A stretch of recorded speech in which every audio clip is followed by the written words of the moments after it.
자, 시작하겠습니다. 자, 프린트물 두 개가 있는데, 한쪽에 있는데, 2024년 강의 계획이 있고, 24년 1월 강의 계획, 이 두 가지가 있습니다. 이미 구향기 카페에 올려둔 것입니다. 별 다를 바는 없다 볼 수 있습니다. 그리고 내 카페에 보면, 정회원 가입 신청을 안 하는 사람들 많아요. 그 준회원으로 남아있는 사람이 의외로 많습니다. 그 등업 신청을 해야, 정회원이 될 수 있거든요. 그러면 게시글 여러 가지를 더 볼 수 있는데, 준회원 상태에서는 막아놓은 게 많습니다. 그래서 참고하기 바랍니다. 그래서, 만약에 듣고 있는 사람 중에 주변에도, 친한 사람들도 준회원 상태로 머물고 있는 사람도 있어요, 아직도. 그런 사람들 정회원 신청하면 좋은데 안 하고 있더라고. 그게 올려져 있습니다. 그래서 이번 시간에는 24년 강의 계획하고 1월 강의 계획 이야기하면서 자연스럽게 1, 2월 하게 될 교육론 강의에 대한 이야기를 하는 시간으로 가보도록 하겠습니다. 빨리 끝나면 좋은데 이게 내 희망사항입니다. 이 과정을 나는 이런 개론적인 설명을 굉장히 중요하게 생각하는 사람이거든요. 근데 사람에 따라서는 이런 것들을 무지 지겨워하는 사람이 있는데, 그러면 여러분들 마음을 좀 바꿔먹어야 됩니다. 그죠? 사실은 이게 제일 중요하다는 걸 알았으면 좋겠고, 요번에 2차 합격, 1차 합격한 친구 중에서도 있잖아요. 그죠? 여유가 없어서 1, 2월 강의만 들었는데, 매 3회, 3월, 5월, 7월 이런 식으로 있잖아요. 그죠? 그때 내가 올려주는 그 OT 보면서 계획을 세워서 공부했다 이런 이야기 하더라고요. 그래서 굉장히 도움 많이 받았다라고 하는 사람, 그런 분도 있던데, 잘 활용한 게 오죠. 그죠? 그래서 대부분 사람들은 보통 OT 한다면 그냥 그저 그냥 듣고 마는데, 그게 그럴 것인가 나는 잘 모르겠어요. 그죠? 진짜 중요한 건 뭔가 모르는 사람들이지 않을까 하는 생각을 해서 좀 아쉬움이 있습니다. 그리고 이거 지금 강의 계획의 연간 강의 계획은요, 지금 한번 해주죠. 3월, 5월, 7월, 이렇게 4번 합니다. 4번. 원래 설명회까지 하면 5번인데, 올해 설명회 때는 따로 그런 게 없었으니까, 4번을 반복적으로 이야기해 주거든요. 왜 반복을 하느냐? 나는 내가 가야 될 길을 아는 것도 중요하고, 내가 왔던 길을 돌아봐서 반성하는 것도 중요하다고 생각하는 주의거든요. 그래서 꼭 잘 좀 기억해두면 좋겠습니다. 자, 첫 번째 보면 구분이 1월부터 11월까지 있고, 내년엔 여기에 12월까지 넣어야 될 것 같다는 생각이 듭니다. 그러면 1, 2월에 보면 3칸씩 나눠져 있죠. 그죠? 크게 보면. 교육론, 문법, 문학 이렇게 나눠져 있습니다. 이걸 다 하기에는 무리가 있고 해서 나는 이 중에서 교육론에 대한 것만 이야기하겠습니다. 이번 시간에는. 나중에 문법 할 때는 문법만 이야기하고 이렇게 하겠습니다. 시간을 아끼기 위해서. 그래서 국어교육의 개론적 이해라고 큰 틀을 잡아놓긴 했는데, 3, 4월에 보면 체계적 이해라고 되어 있잖아요. 그죠? 그래서 1, 2와 3, 4는 조금 양상이 다르죠. 그죠? 그 다음에 5, 6을 가면 이제 국어교육의 심화라고 되어 있는데, 따지보면 이게 일종의 적용 정도의 수준이다라고 생각하면 될 것 같고요. 여기까지가 이제 안다에서 할 수 있다의 과정을 밟는 거다라고 내 개인적으로는 혼자서는 그렇게 생각하고 있습니다.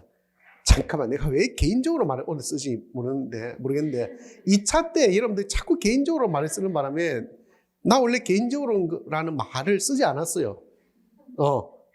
나도 모르게 그게 뭐라 해야 되나, 그걸 동화되었다 해야 되나? 그래서 자꾸 쓰고 있는 내가 참 신기하기도 합니다.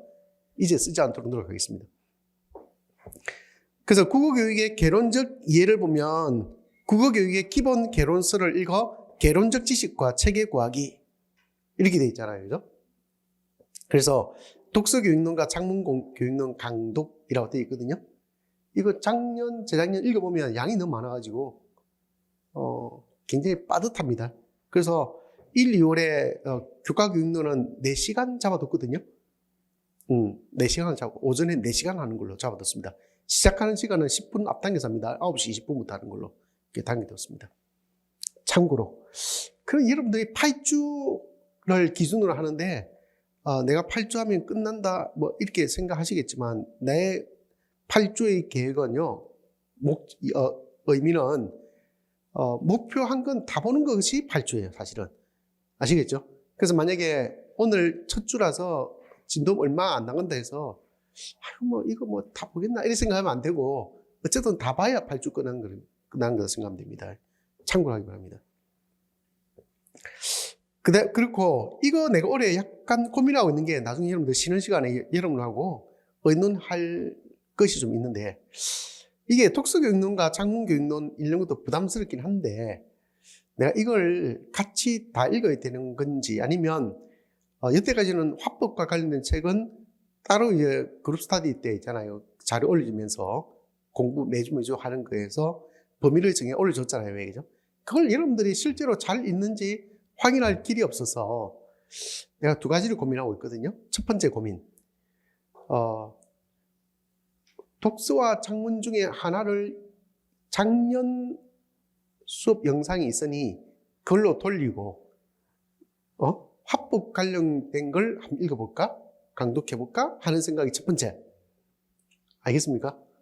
왜냐하면 보통 이제, 다른 과목을 보니까 거의 같은 걸 할 때는 작년 영상을 인강으로 그냥 보게끔 하더라고요. 그래서 나도 그걸 활용해서 하면 여러분들이 더 빨리 여러분들 스케줄 맞춰서 볼 거잖아요. 왜, 그죠? 그럴 가능성이 높죠. 네, 그렇게 할까? 그러면서 그 시간을 한 번도 같이 해보지 않았던 화법과 관련된 책을 한번 읽어볼까? 이런 생각을 하는 것이죠. 이해됐습니까? 그게 첫 번째고요.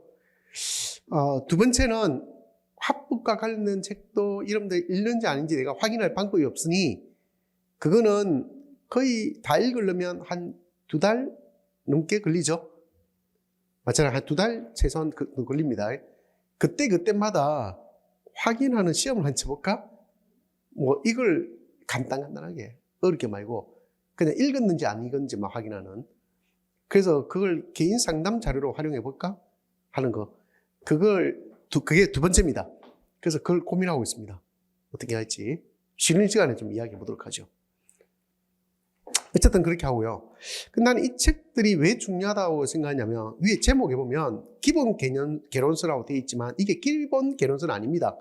사실 교육론 공부할 때 제일 먼저 하는 게 뭐예요? 대학 때 국어교육학 개론 뭐 비슷한 그런 책들이죠, 그죠? 가장 기본적인 그게. 근데 그런 책이고요. 이거는 어쩌면 심화된 책이라 볼 수 있습니다. 한 단계 더 들어간 책이라 볼 수 있거든요. 그리고 이 내용들이 여러분들이 간단해 보여도 실제로 어려워요. 그래서 어렵다는 걸 알기 때문에 내가 어떻게 했냐면, 여러분들 3, 4월 내 교재에 보면 올해는 그 교재 이제 안 씁니다. 3, 4월에는 아예 그냥 새로 그 책의 일부를 가져와가지고 그걸 재본을 하든지 해서 그렇게 3, 4월은 따로 묶을 생각인데, 그것만 가지고 3, 4월 할 생각인데, 뭐야. 그때 3, 4월, 내 기본 교재 앞쪽에 있는 게 옛날에 공구 개선 교육과정이란 말이죠. 그걸 가지고 틀을 잡아서 그걸 소략하게 요약한 부분입니다. 요약해 놓은 것인데, 그걸 가지고 틀 잡기를 많이 했거든요. 1, 2월에. 그렇게 해서 굉장히 오랜 기간 동안 그걸 강의를 해봤어요. 뭐 그거 있기 이전에는 또 그 이전의 교육 과정을 가지고 틀을 잡고 해봤거든요. 그러니까 어떤 일이 벌어지냐면, 내가 무지히 힘들어집니다. 하나하나마다 다 설명을 다 해야 돼요. 근데 그 수강생들이 하는 이야기, 딱 노는 말이 그거예요. 1, 2월에 무슨 말인지 알아듣기 어렵다. 딱 그런 이야기 나와요. 왜? 자세한 설명이 교재에 없고, 그러니까 다 그냥 내 머릿속에 있는 그 내 지식으로 그냥 다 설명해야 되는 어려움이 있거든요. 그리고 양이 방대해요, 사실은. 그 교재에 보면 양이 굉장히 작아 보이는데, 실제로 설명 더하면 너무 양이 많아요, 진짜. 너무 많은데, 예를 들어서 그런 거죠. 우리가 교육과정 내용 책에도 이야기가 생각보다 설명할 거리가 많고, 내가 생각할 때는 국어, 언어, 국어생활, 언어생활, 국어문학, 그죠? 다 용어의 사용이 다르거든요. 그 용어를 왜 사용하는지 다 다르단 말이에요. 근데 실제로 그런 책들에 보면 그런 것들을 아무 어렵지 않게 쓰고 있어요, 사실은. 쓰고 있는데 내가 알고 있는 지식으로 그걸 하나하나 풀어주지 않으면 이게 마음속에서 뭐가 있냐, 일종의 천불이 나요. 그분들이 용어 사용을 잘못했다는 문제도 있겠지만 뭔가 설명을 하지 않은 것에 대한 아쉬움이 있더라고요. 왜냐하면 우리가 개념을 제일 먼저 아는 게 중요하잖아. 왜? 개념을 아는 게 중요한데 그걸 내가 생각할 때는 그거 하나하나가 다 중요한데 그걸 설명 안 하려니까 너무 찝찝한 거야. 예를 들어서 국어가 있다면 국어를 이야기하려면 뭐부터 봐야 돼요? 언어가 먼저 들어가야 되잖아. 왜죠? 언어에 시작해서 언어 중에서 뭐가 되는 거야? 보편적인 언어에서 국어라고 하는 개별 언어로 오잖아요. 왜 그죠? 근데 국어가 우리가 일반적으로 쓰는 이 우리말로서의 국어의 의미도 있지만 교과로서의 의미도 있잖아요. 왜? 그렇잖아요. 교과로서의 의미가 있고 그다음에 이 국어라고 하는 것도 통시적으로 본다면 역사적으로 본다면 그죠? 이 국어란 말이 언제적부터를 국어라 해야 될지도 굉장히 모호하고 그렇잖아요. 우리는 지금 국어란 말을 편하게 쓰지만 굉장히 모호하다고. 이 범주를 설정하기가 모호하고 지금은 더더욱 우리나라도 어떻게 해요? 우리나라 한국 땅에서 태어나지 않은 사람들도 많잖아요. 왜? 그 사람들도 다 한국인이라 볼 수 있잖아요. 왜? 그죠? 그렇게 했을 때 국어의 위상이 뭔지 이런 것들을 설명 안 하니까 우리가 아무 생각 없이 그냥 국어란 말을 쓰는 게 아닌가 하는 생각이 드는 것이죠. 이해됩니까? 그럼 국어 속에서 교과는 국어인데 국어 속에서 왜 우리가 화법도 배우고 독서, 작문하고 그 문법, 문학은 왜 국어의 범주 속에도 포함되는지 이 다 궁금하잖아요. 왜 그죠? 근데 그런 것들을 설명 안 하려고 하니까 영 찝찝한 거죠. 그 왜 그걸 문화라고 이야기하려고 하는지 요즘 사람들이 찝찝한 거야. 그래서 한때는 그것부터 출발한 걸 이 책에도 없는 내용들인데 그걸 PPT에 띄워놓고 내가 옛날에 정리해놓은 거 있잖아요. 대학 강의로 쓴다고. 그걸 하나하나 설명하니 그 어쩔 수 없이 그것부터 설명하지라고 하면서 그걸 펼쳐놓고 밑에 그 뭡니까? 어떤 책에서 들고 왔다는 거 다 밝혀가면서 설명하니 또 어떤 일이 벌어지냐면 학원인데 뭐 요약되니까 뭐 내용이 빠진 게 너무 많잖아요. 그죠? 그걸 설명하니까 또 앉아서 듣기 싫어하고 힘들어하고 어렵게 생각하고 그 다음에 그 책들 나는 분명히 참고문에 다 밝혀놨는데도 불구하고 그 사람들이 그 책을 다 찾을 수도 없을 뿐더러 논문도 못 찾고 뭐 그걸 또 그런 노력도 보이지 않으니까 그냥 시험에 또 그게 나와라고 물어보면 나도 할 말 없고 근데 그게 바탕이 되어야 읽어낼 수 있다고 나는 개인적으로 생각하는데 나는 그렇게 생각하는데 또 막상 공부하는 사람들 입장에 볼 때는 시험이 중요하지 이렇게 생각할까 봐 그걸 어느 순간에 못하고 그냥 다 내려버렸습니다. 내려버리고 그럼 교육과정을 가지고 짤막하게 요약해야지라고 생각한 게 기존에 내 교재가 있으니까 앞쪽에 있는 내용이야. 근데 그걸 가지고 강의를 해도 내용이 어려워. 지금 1, 2월에 하니까 어렵다 하더라고요. 무슨 말인지 잘 이해하기 어렵다 이렇게 이야기했던 적이 있습니다. 그래서 고민을 하다가 그분들이 이제 1월부터 그거 듣고 무슨 말인지 모르고 그냥 넘어가다가 아무리 설명해줘도 이해를 못하니까 넘어가고 3, 4, 5, 6, 7, 8 쭉 다 끝나고 나서 모의고사 시즌쯤 와서 다시 이제 자기 혼자 복습하면서 공부할 거 아닙니까? 공부하는 과정에서 하는 말이 그거예요. 그때쯤 가서 내가 그랬거든요. 1월 교재를 꼭 한 번 더 보기 바란다. 이런 이야기를 한단 말이야. 그때쯤 와서 하는 말이 그때 합격한 친구들이 그러더라고요. 그 1월 그걸 왜 바라는지 그게 사실은 다 해놓고 보니 제일 중요하다는 걸 알게 되었어요. 그러는 거예요. 진짜 그래서 공통적으로 그 이야기해서 1월 교재가 제일 중요하다는 걸 알게 되었다고. 근데 그 제일 중요하다는 걸 그때 가서야 합격하고 나서쯤이 된 사람들하고 인터뷰하면서 그런 이야기를 하는 걸 보니 처음 여기 온 사람들도 있을 것이고, 그죠? 그 몇 바퀴 도는 사람도 있을 것이고, 그죠? 그런 분들이 개인차가 많이 나는데 그걸 1, 2월에 했으니 이해하기 어려웠겠다라는 생각을 나는 개인적으로 하게 되었죠. 그래서는 안 되겠다라는 생각을 하게 되었죠.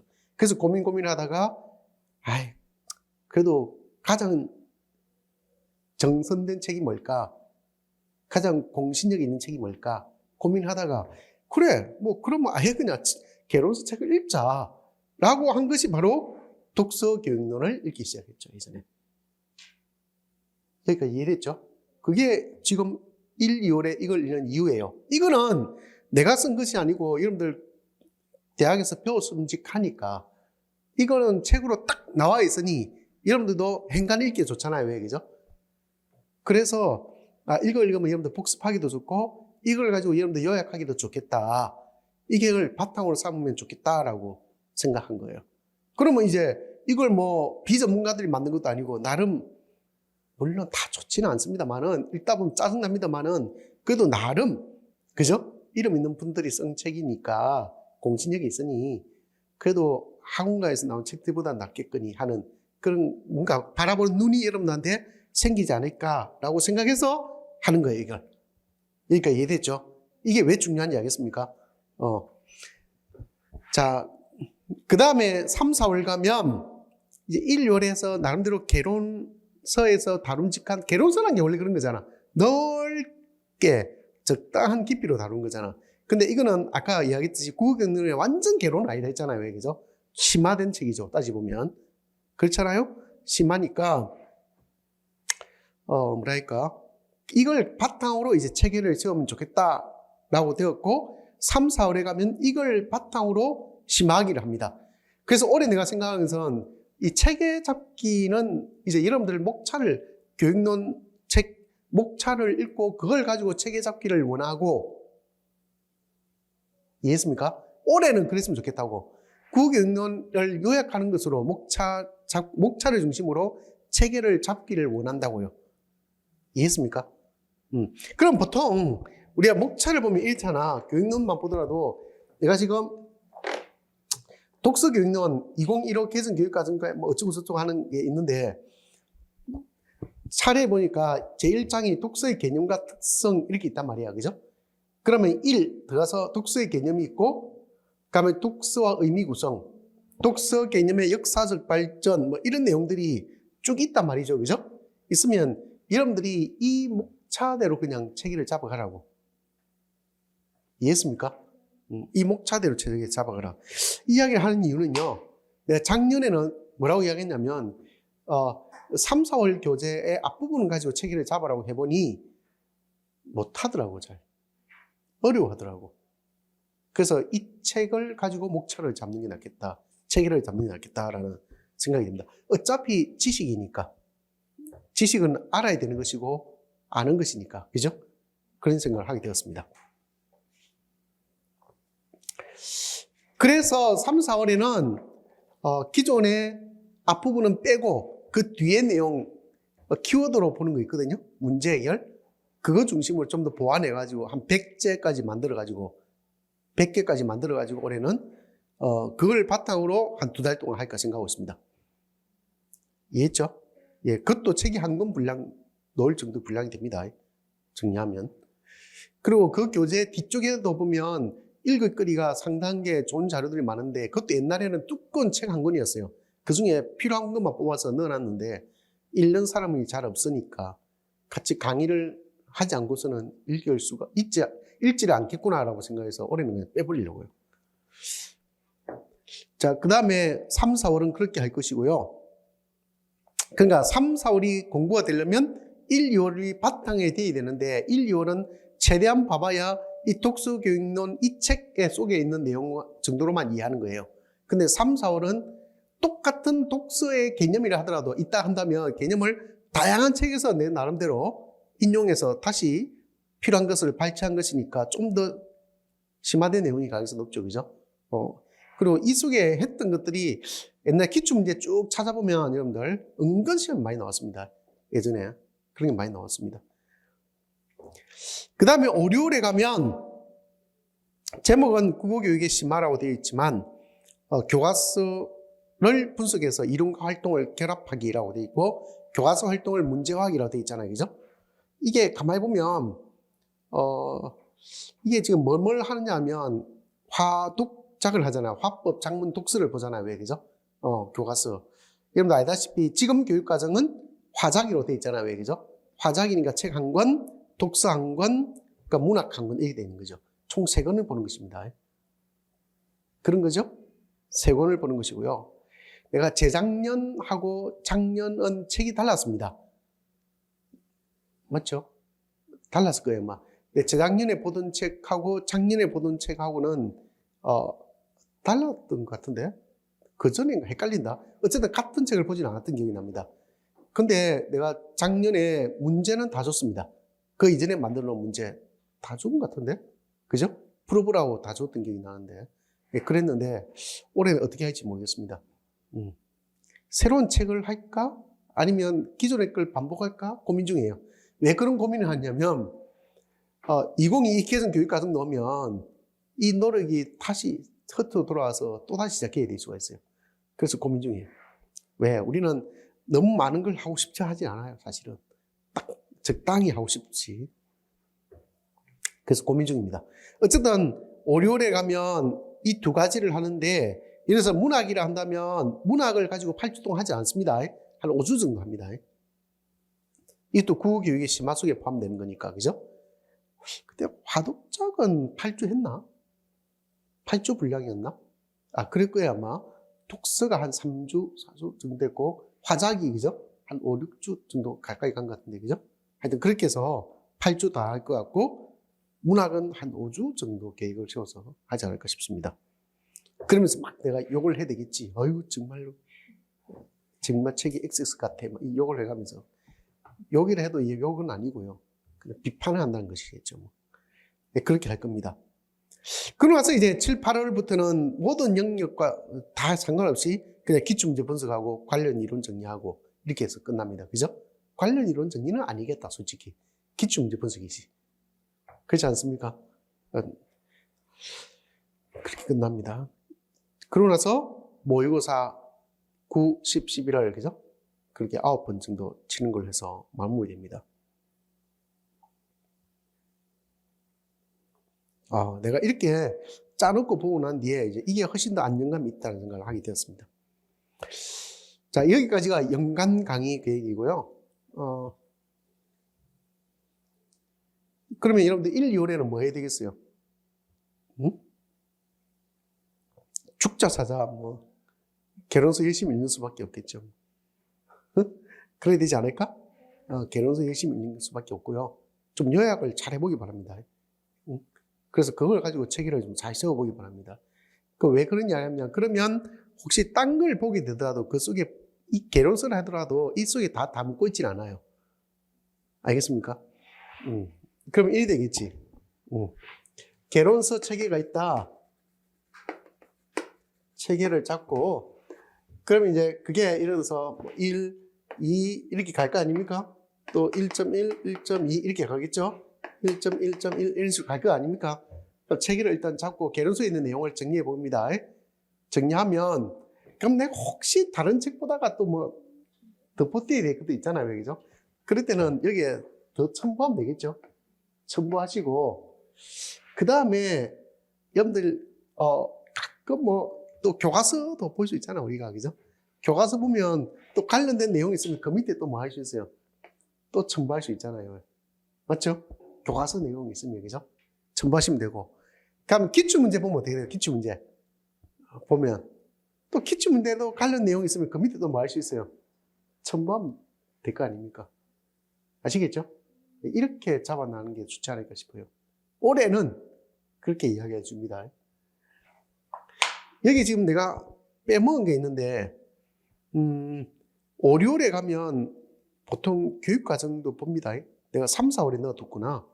내가 3, 4월이 될지 5, 6월이 될지는 모르겠습니다. 2022 개선 교육과정도 같이 한번 보게 될 겁니다. 그렇게 생각해 보니까 교과교육도 할 게 많다, 그죠? 굉장히 많고요. 생각보다 알차게 6개월 동안 보낼 수 있을 것입니다. 요즘에 대학 강의도 여러분들 기억해보면 이렇게 많이 다루지 않아요. 그리고 전공 필수가 많이 줄었습니다. 많이 줄어서 좀 어려워 보이는 전선어도 안 된다면 학점받기 위해서 그러다 보니까 오히려 공부해야 될 걸 못하고 오는 경우 많습니다. 그래서 이번 기회에 좀 제대로 했으면 좋겠고, 이게 5, 6월에 보는 이것이 따지보면 교재론인데 교재를 분석하는 거라 볼 수 있잖아요. 그죠? 지금 우리가 1, 2월에 보는 이 개론서에도 보면 그런 내용이 다 나오거든요. 나오는데 그렇게 분석적으로 나오지는 않습니다. 적용으로 가는 분석적인 내용은 나오지가 않거든요. 그런 입장에서 훨씬 더 심화된 내용이지 않을까 이런 생각을 해봅니다. 자, 그 밑에 보면 2024 1월 강의 계획에 보면요. 자, 내용에 이런 게 있습니다.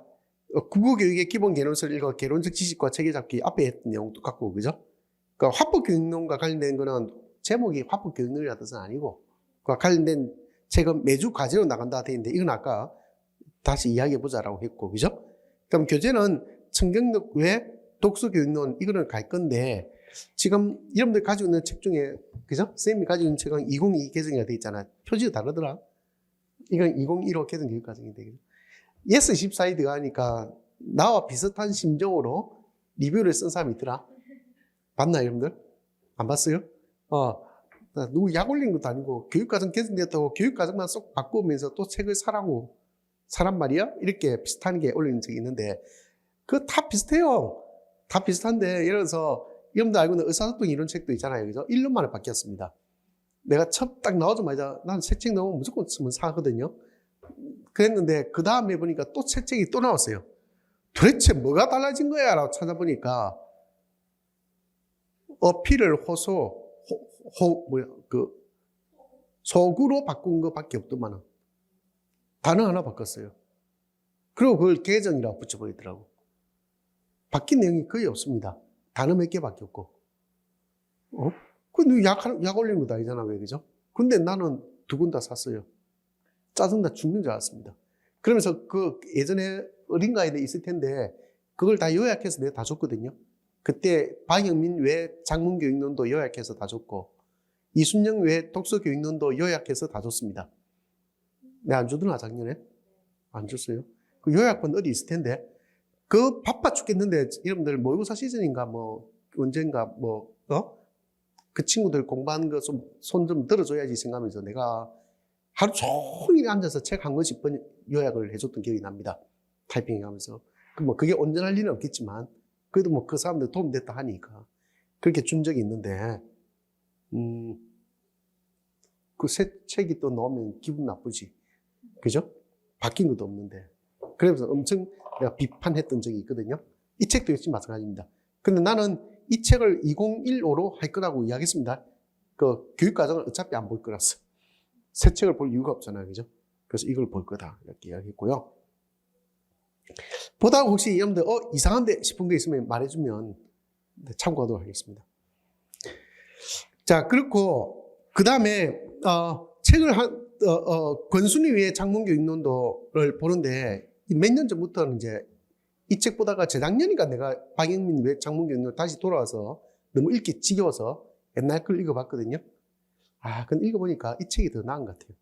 이 책은 수사학적 관점에서 쓰이긴 했는데, 그래서 요즘에 장문교육 입장을 완전히 이론 자체를 충실하게 담지는 않았는데, 그래도 이 책이 조금 더 체계를 잘 잡고 있는 것 같아서, 그래서 이 책을 다시 한번 더 보겠습니다. 좀 지겹겠지만, 근데 지겹다라고 생각할 이유가 하나도 없지.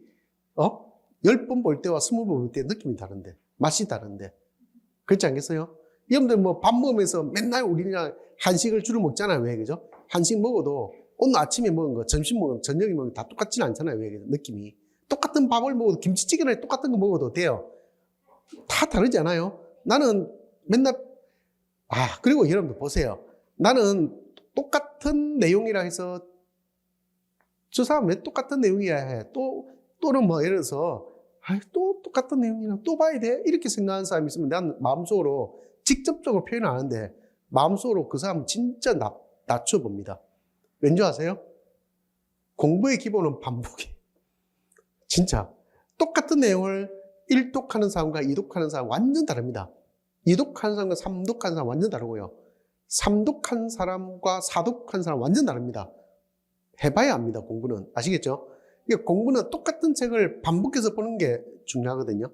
근데 공부하는 방법은 그거죠. 나는 연필을 좋아해서 그런지 모르겠으나 처음에 읽을 때는 무조건 연필로 읽었습니다. 이렇게 연필로. 응? 이런 식으로. 생각난 거 있으면 옆에 막 메모해놓고 이런 식으로 공부하거든요. 첫 번째가 이렇습니다. 그러면서 계속 읽으면서 뭘 생각해요? 목차를 생각합니다. 계속 읽으면서 목차를 생각하고 그 다음 내가 읽으면서 지금 이게 이것 속에 이것에 대한 이야기지 하면서 계속 생각합니다. 뭔 말인지 알겠죠?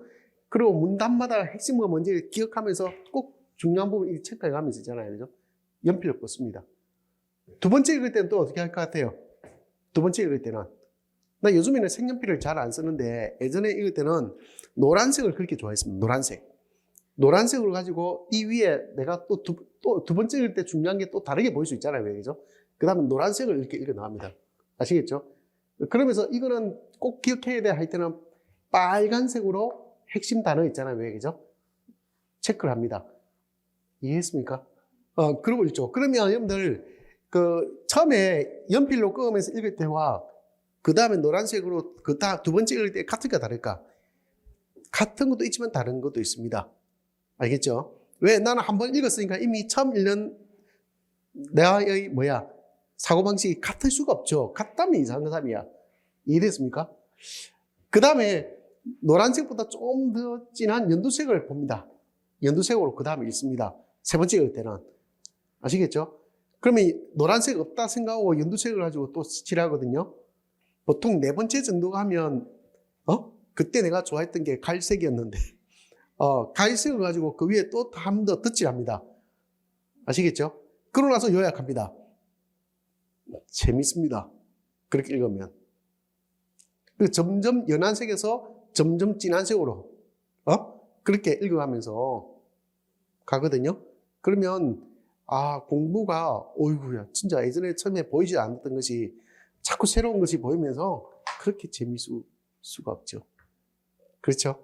예, 그리고 이제 옆에 읽어가다가 모르면 무조건 체크합니다. 크게. 모르면 크게 체크합니다. 잘 모르겠으면. 아시겠죠? 체크하고, 연필로 동그라미 막 이렇게 쳐둡니다. 그리고 왜 모르는지를 계속 생각하죠. 왜 모르는지 옆에 적어둡니다. 그리고 이거 꼭 찾아봐야지? 이런 거 있잖아요. 왜? 적어두죠. 그러면 이제 시간 날 때 그걸 찾아서 메모해 보거나 따로 공부하면 되잖아요. 왜? 이해했습니까? 그렇게 공부하시라고요. 그래서 여러분들 어쩌면 같이 읽는다 하더라도 내가 중요한 내용을 빠뜨린 수도 있습니다. 알겠죠? 왜냐하면 읽어가면서 시간이 없는 관계로 처음부터까지 내가 한 네 번째 정도 읽고 읽었을 때의 과정을 응시한다는 뜻이에요. 이해됐습니까? 어떤 데는 중요한 거 읽을 수도 있고 어떤 데는 그렇게 중요하지 않은 것도 읽을 수도 있습니다. 그거는 개의치 마시고 그냥 강의용이니까 따라오시고 나는 이야기해 줄만 하니까 이야기할 뿐이고 아시겠죠? 요약할 거면 내가 앉아서 요약을 해서 주지 왜 그러겠어요? 그러니까 여러분들 읽을 때는 연필로 대강씩 그냥 눈으로 따라만 보고 아시겠죠? 따라와 보고 복습할 때는 꼭 그렇게 연한 것에서 진한 걸로 하면서 두 번, 세 번 이렇게 반복해서 보라는 뜻이에요. 그러고 나서 정리해 보면 실제 양이 많잖아요. 내가 그 얘기했잖아요. 그때 그 책 세 권 하나 요약하는데 하루 종일 한 권 요약해서 타이핑하면서 정리한 요약하는데 내 식대로 하니까 하루 몇 시간 앉아서 됐던 기억이 나거든요. 뭐 말인지 알겠죠? 그렇게 된다고요. 그때 가서는 그렇게 공부하라는 뜻입니다. 자, 그렇게 하고요. 그 다음에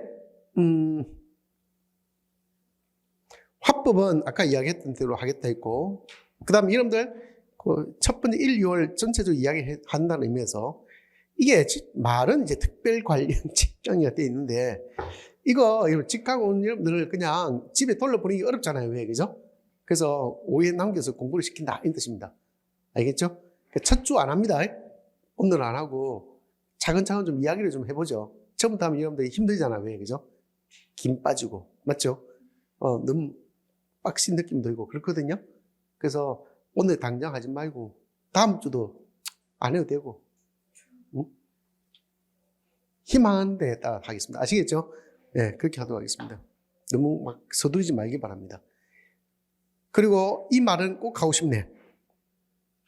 분명히 내가 이 과정은 상황에 따라 다소 변경될 수 있습니다. 변경될 수 있지만 여태까지는 변경된 적은 없습니다. 그쪽 같습니다. 그렇지만 변경될 수는 있습니다. 아시겠죠? 그리고 이런 일정 관리나 이런 것들은 우리 국어 향기에 와야 내가 공지에 따로따로 올릴 때가 있거든요. 그 공지를 통해서 파악하기 바라니까 꼭 듣고 있는 사람들이라면 등업 신청을 해줘야 제대로 파악할 수 있다는 걸 꼭 기억해 주면 좋겠습니다. 자, 여기까지 이해됐죠? 조금 딴 이야기.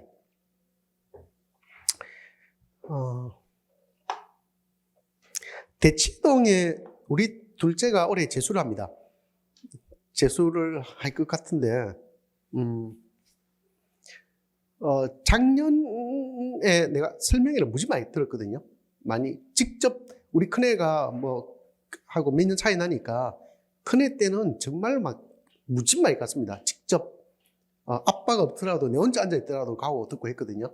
가서 상황 파악하는 것도 필요할 것 같고, 그러면 그네들은 설명회는 어떻게 하나 궁금하기도 하고, 궁금하잖아. 같은 대상은 다르지만 업종은 비슷하니까 별거 없습니다, 여러분들. 지 잘난 맛에 사는 사람들입니다.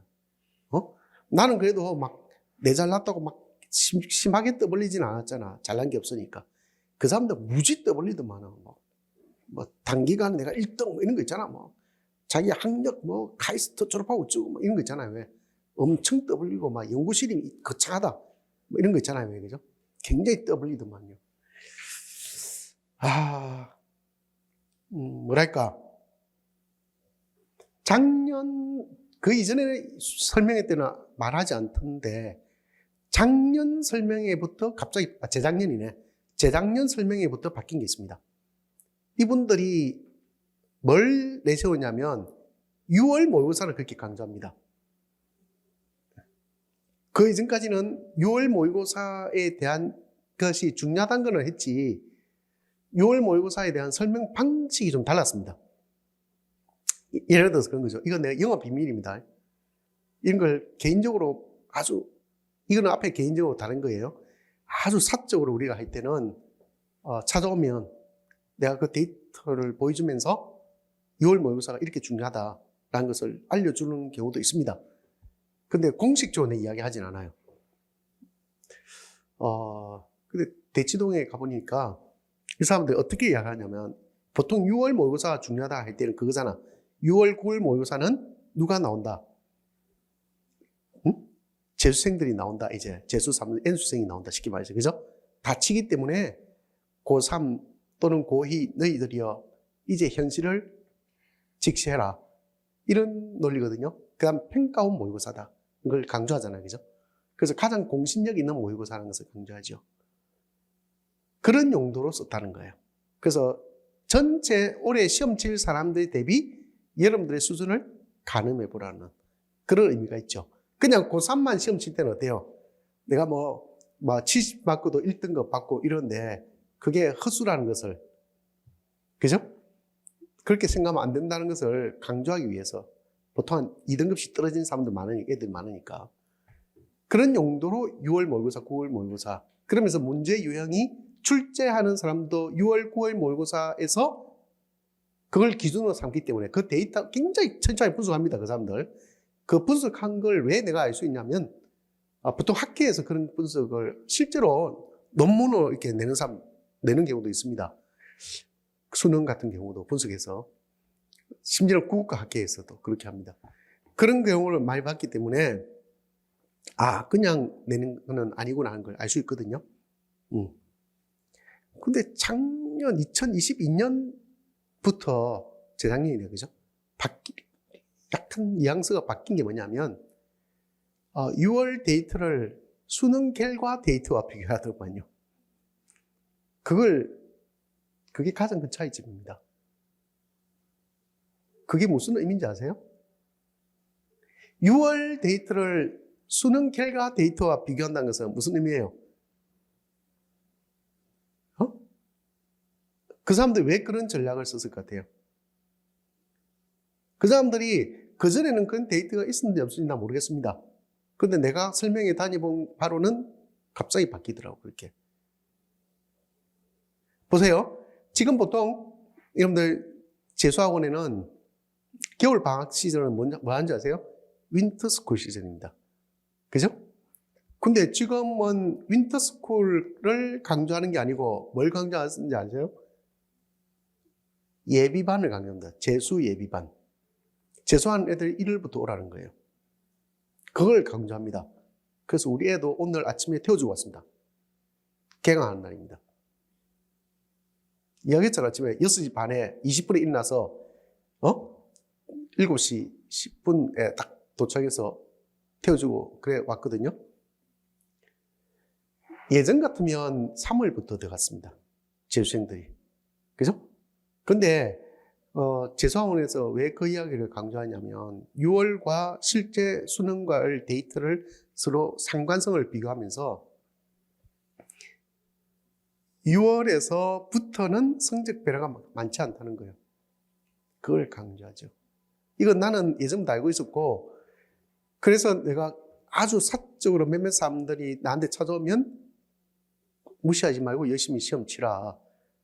그리고 6월 모의고사에서 1등 하는 사람이 실제 떨어진 경우를 본 적이 없다. 그런 이야기를 많이 했거든요. 물론 그 밑에는 쭉 내려올수록 성적 변화가 심합니다. 등수가 내려오면 내려올수록 성적 변화가 심하고요. 이제 그 사람이 처음 하느냐, 두 번째 하느냐, 세 번째 하느냐 이런 게 따라서 막 변동이 심하다가 끝에서는 달라지기도 하는데, 근데 중요한 거는 6월 모의고사에서 최정점에 있던 사람이 떨어진 경우를 본 적은 없다는 뜻이에요. 뭘 하는지 알겠죠? 그거는 내가 가지고 있는 데이터입니다. 그 다음에 실제 모의고사도 뭐 거짓말을 안 합니다. 그래서 아까 내가 뭐라 했냐면 나는 내 혼자서 다 하기 때문에 일관성이 있다 하는 이야기가 바로 그거죠.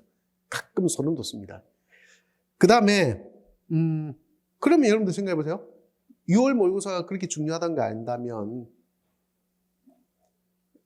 3월에 내가 공부를 시작하겠다가 들어온 사람들은 몇 달 공부하는 거예요.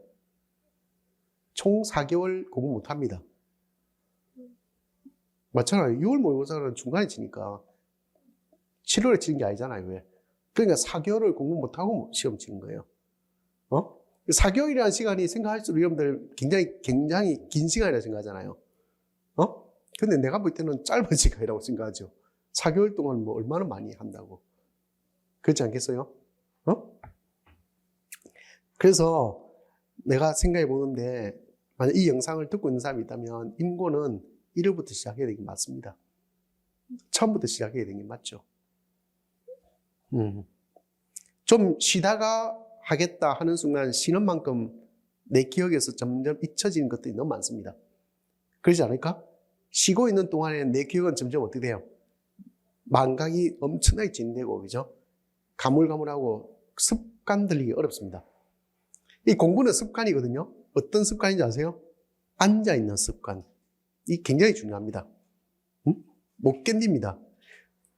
내가 인고 공부하려면 그래도 13시간, 14시간은 공부해야지라고 이야기하는데, 그거 최소한이고 기본입니다. 5시간이 어디 있어요? 3시간, 4시간도 앉아있기 힘든데. 혼자 공부해 보세요, 여러분들. 독서실이나 이런 데서. 쉽지가 않거든요. 근데 그 습관 들이기가 얼마나 어려운데, 아침에 일어나기 얼마나 어려운데. 그렇지 않겠어요? 그래서 내가 1년 컬이라고 이야기하는 거야. 아까 앞에서 이야기했잖아요. 그죠? 1년 컬이. 보통 사람들이 착각은 많이 합니다. 임용시험 1년 동안 공부하면 되겠지라고 생각하거든요. 그렇게 생각 많이 하잖아.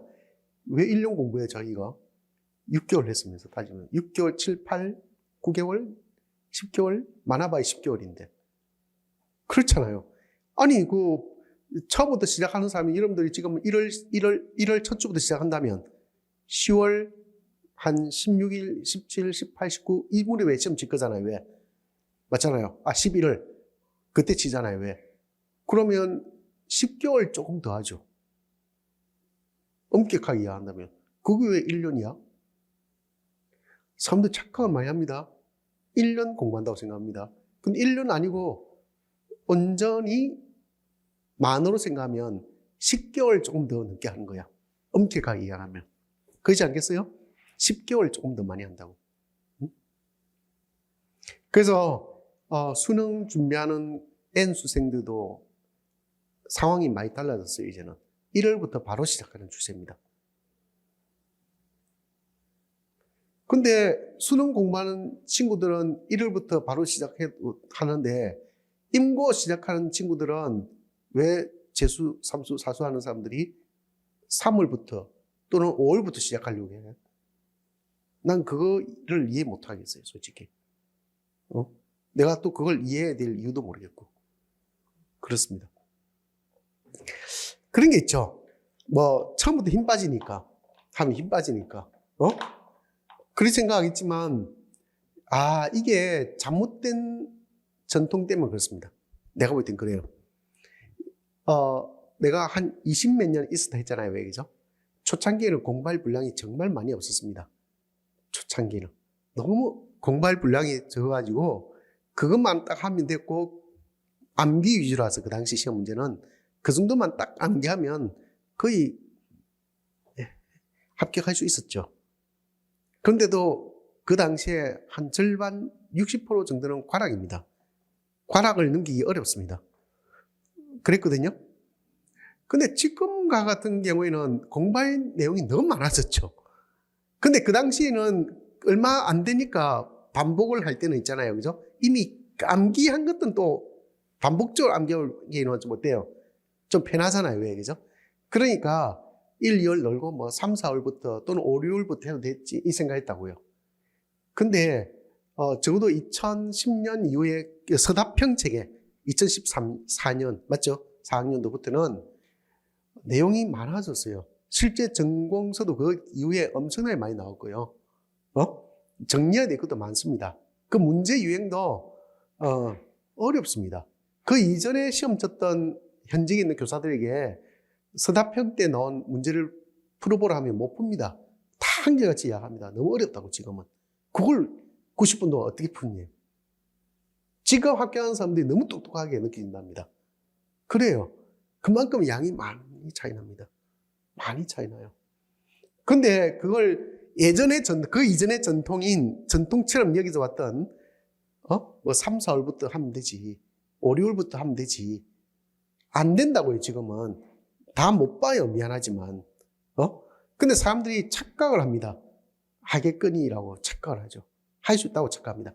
이런 착각이 있습니다. 잘 들어보세요. 1, 2월, 3, 4월에 느슨하게 보낸 사람들 많아요. 은근. 많거든요. 5, 6월에는 얼마나 행사도 많고, 그죠? 자연 환경부터 해가지고, 얼마나 아름답습니까? 그렇잖아요. 더우면 휴가도 가야 되고요. 그죠? 그렇게 잘 보내잖아요. 근데 미안하지만 여러분들, 보통 모의고사 시즌 가면 노는 사람이 없습니다. 다 죽자 사자 열심히 하지. 근데 자기는 어떤 착각을 하냐면 그 이전의 과정에서 얼마나 듬성듬성 그렇게 많이 놀아놓고, 그죠? 그렇게 죽자 사자 안 해놓고 모의고사 시즌 정도 또는 기출문제 좀 더 많이 하면 기출문제 정도? 어쨌든 하반기라는 뜻이에요. 하반기. 아시겠죠? 옛날에 N수생들은 하반기에 시작하는 사람 많았습니다. 하반기부터 공부하러 들어와가지고 고작 한 달, 그때는 열심히 해놓고 착각을 하는 거예요. 내가 올해 열심히 했다. 그러니까 나는 당연히 그 정도 성적을 받을 수 있다고 생각해. 근데 내가 볼 때는 어때요? 아니, 그 전에 놀았잖아. 왜 1년 내내 공부 열심히 했던 말하는지 나 이해를 못 하겠어요. 왜 모의고사 때 점수가 안 나온다 하는지 나 이해를 못 하겠어요. 당연히 안 나오지. 우리가 차곡차곡 눈에 보이지 않았을 뿐이지 사실은 뭐한 거야 그게. 차곡차곡 쌓인 결과죠. 듬성듬성 비어있으면 아무리 모래를 넣어보면 어떻게 돼요? 모래나 물을 넣으면 자기는 위쪽을 아무리 차곡차곡 쌓았다 하더라도 모래나 물을 넣으면 어떻게 돼요? 그 조그만 구멍 속에서도 그 빈틈만 있으면 다 어떻게 돼요? 다 밑으로 다 새어버립니다. 그죠? 새어버린데 자기는 자기 눈앞에 차곡차곡 쌓아놓은 것만 생각하는 거야. 사실 그 밑에 과정에는 듬성듬성한데도 불구하고. 그러니까 그 채우는 데 시간 다 보내거든? 근데 처음부터 꾸준히 열심히 한 사람은 어떻게 된 거예요? 빈틈없이 차곡차곡 쌓아갔을 거잖아. 맞잖아요. 그러니까 위에는 모래나 물이 담길 수 있겠죠. 그 원리를 모르는 거죠. 그래놓고 모의고사 때나 이쯤 끝쪽에 가지고 열심히 최선을 다했다 해서 나의 올해는 정말로 열심히 한 해야 이렇게 생각한다면 그건 착각이지. 내가 볼 땐 그렇다는 거예요.